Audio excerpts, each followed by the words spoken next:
this is a channel that apparently makes tier lists of animals, which is so cool. I don't know what they're gonna base the tier list on. I've never watched this YouTube channel before, but we're gonna be watching the crustacean tier list. What would be a furry for crustacean? I'm assuming like for crustacean, it's a fish, right?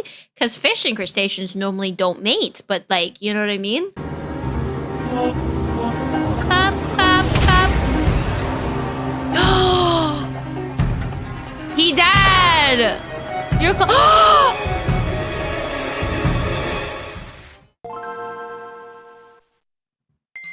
Crustaceans are some of the most popular builds in the entire game. In fact, they're so popular that it's become sort of a meme that every player will eventually drop their current character and switch to being a crab main. What? Is life a game to this channel? Please, guys, I don't know the lore of this channel. Please fill me in on the lore of this channel. Animals are players? All animals will eventually become a crustacean. Okay, thank you.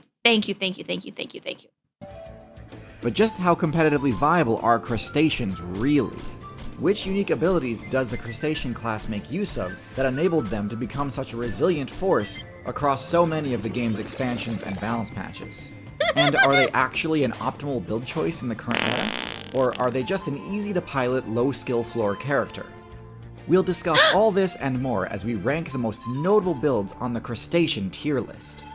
This video was sponsored by GiveWell. Before we get into the tier list, let's first discuss the crustacean faction's general game strategy and the key abilities they use to accomplish it. Crustaceans are part of the larger faction of arthropods, and so crustaceans inherit all of the main arthropods? I've never heard that before. Interesting. Perks of the arthropod class. The most important one, of course, is their exoskeletal armor, which provides a huge defense boost. Given that most crustaceans have to contend with some of the most dangerous builds in the game, this extra protection is crucial to their viability. I mean, it makes sense. Why do humans not have exoskeletons? We are just weak. Their carapace, which is the thickest, sturdiest, and most important link in their armor, can block attacks from seabird beaks, fish jaws, and many of the other threats common in aquatic environments. It does, however, have the same weakness as all exoskeleton-type builds, which is that their defense stat drops drastically for a short time when leveling up. If their armor ever does fail them, this doesn't immediately mean game over. Crustaceans have the incredible ability to regenerate HP after taking.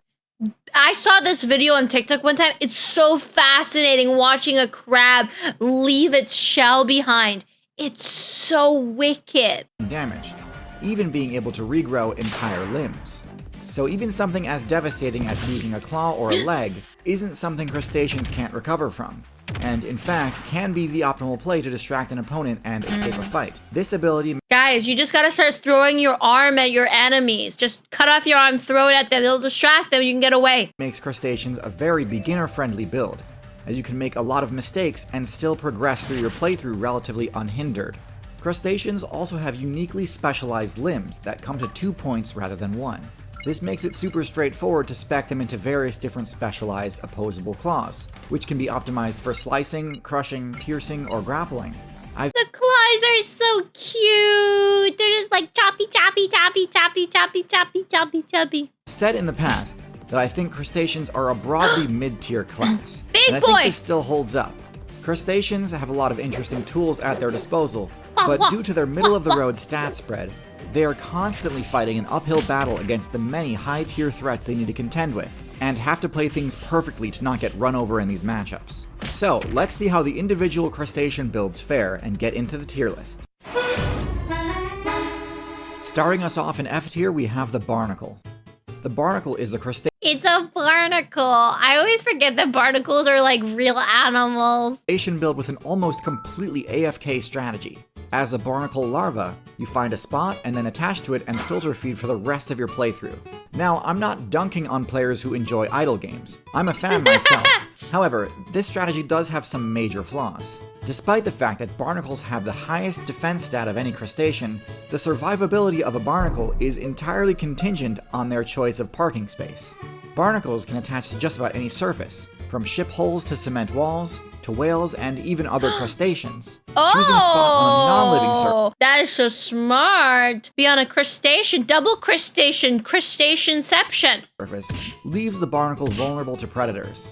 As high as their defense stat may be, there are plenty of builds that are willing to invest in anti-shell defense abilities, like the acidic attacks of the starfish or the drilling attacks of the whelk snail, neither of which are uncommon on the reefs and coastlines that barnacles call home. But if they opt for a living host, which is easier said than done by the way, then their survivability is completely tied to the survival of their host, a tenuous gambit in a metagame as hostile as the ocean server. Whales are a pretty safe choice, but opportunities to secure real estate on a whale are few and far between.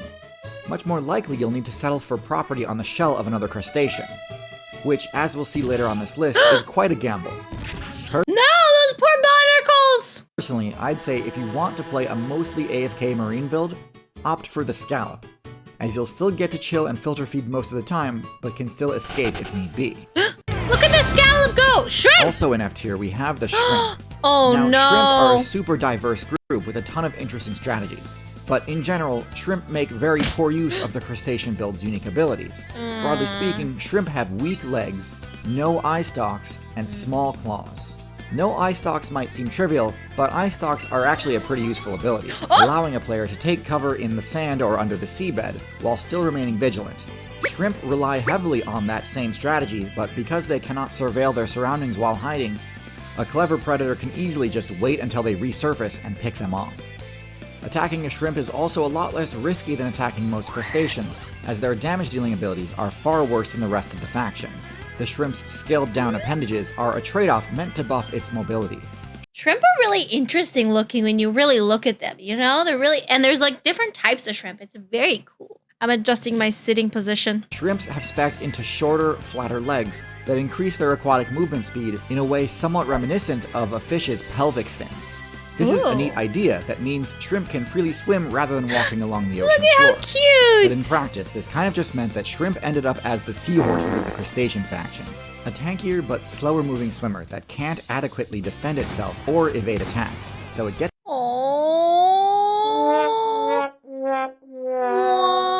Seahorses are so cute. bullied by every other nearby player.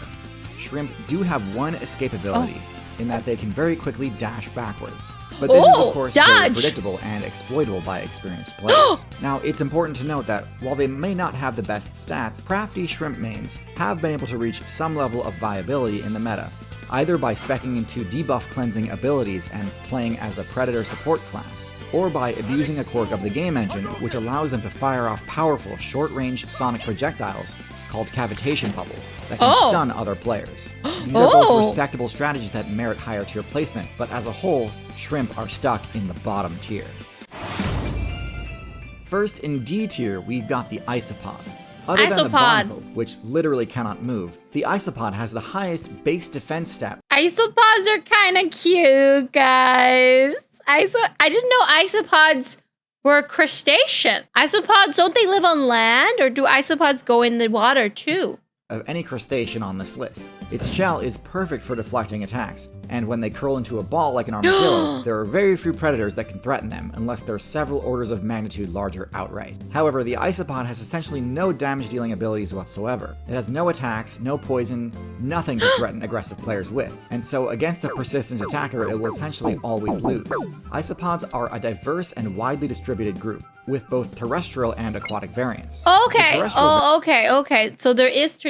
The water ones are so big, but they're so cute when they're big. Variants, known as woodlice, pillbugs, and roly-polies, function very similarly to miniature cockroaches, using their flat shape to wedge themselves into hard-to-reach positions, and only leaving the safety of these places in order to scavenge for loot. The larger aquatic variants of the isopod are usually similar in their strategy, but can also opt for a parasitic playstyle, where they actually fuse with a fish player, destroying and replacing the fish's tongue. This parasitic strategy is great for farming XP and is super AFK, but does come with pretty much all the same risks I mentioned about the barnacle. If the fish gets attacked and defeated, the isopod usually goes down with the ship. Technically, if given the chance, they could detach and escape, but in the marine meta, chances like that are quite rare, and without a host, they're likely to just get picked off anyway. Not the worst crustacean, but it's leaving a lot on the table not making use of the crustacean. those giant isopods. Look at the color they have. It's such a pretty color. Crustaceans, highly customizable forelimbs.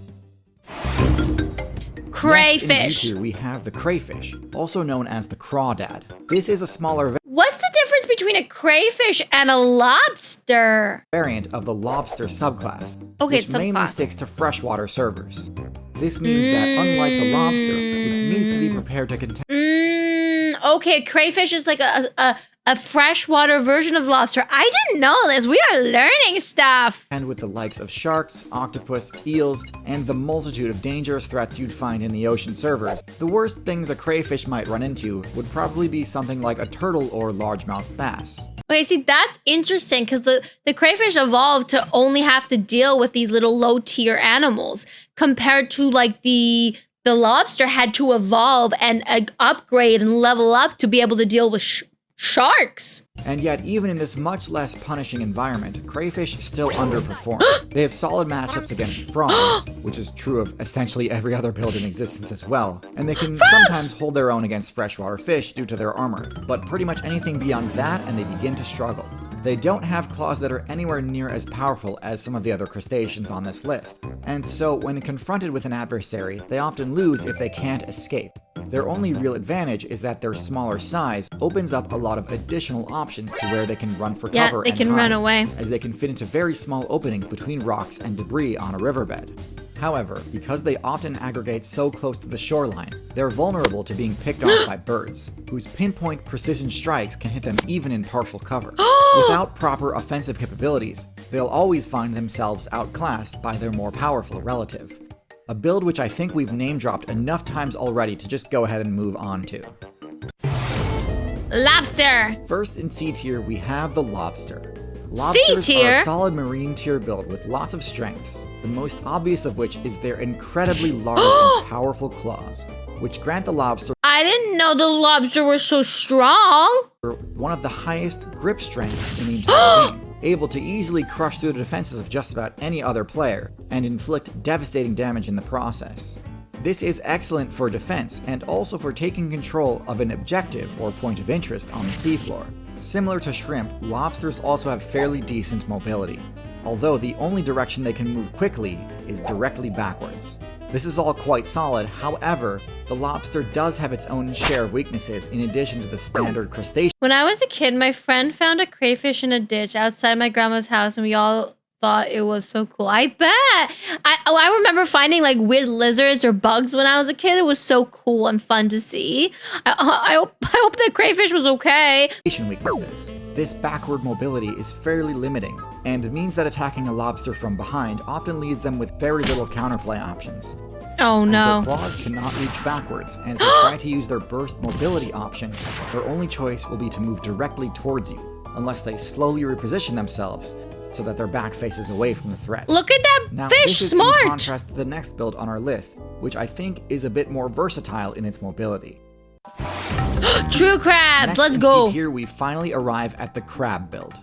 The poster child for the crustacean class, and one of the most reliable and consistent mid-tiers in the entire game. Crab claws are extremely customizable, able to be optimized for whatever best suits the current meta. Some spec into That's a huge crab claw. smaller, more precise claws that enable to capture small prey more easily. Some spec into sharp-edged claws used for slashing at soft-bodied opponents, such as cephalopods. And some opt for pointed claws, perfect for jabbing at pesky fish who can't mind their business. However, the thing that really sets crabs apart from other crustaceans is that they've opted not to spec into the pleon trait. The pleon is the rear abdomen seen on most other crustaceans we've discussed so far. That's true. Most other crustaceans we've seen so far are really long, and crabs are chunky and round. The tail part, which allows shrimp and lobsters to use that special burst mobility option. The trade-off, though, is that the pleon vastly increases their hurt box and functions as a weak point.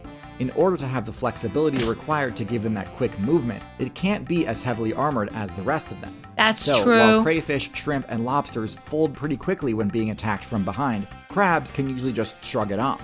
However, just because they can't dash backward instantly like other crustaceans can, doesn't mean crabs are immobile. Instead, crabs focus on lateral mobility, which Lateral. turns out is often much more useful for dodging attacks. They can quickly swim or dash to the left or right when needed, and although this Look at that crab dodge. might not be as impressive as the lobster's dash, it's still often enough to save their life anyway. Now, I don't want to give you the impression that I think crabs are at all overpowered. They still get bodied plenty, especially by builds that spec into high intelligence. But the strategy that goes into optimizing your character's hurt box is not something I think we should overlook, as that actually is a pretty high-level play. Hermit First, in B tier, crabs. we have the So hermit crabs is the crab in Crab Soul. He's a hermit crab.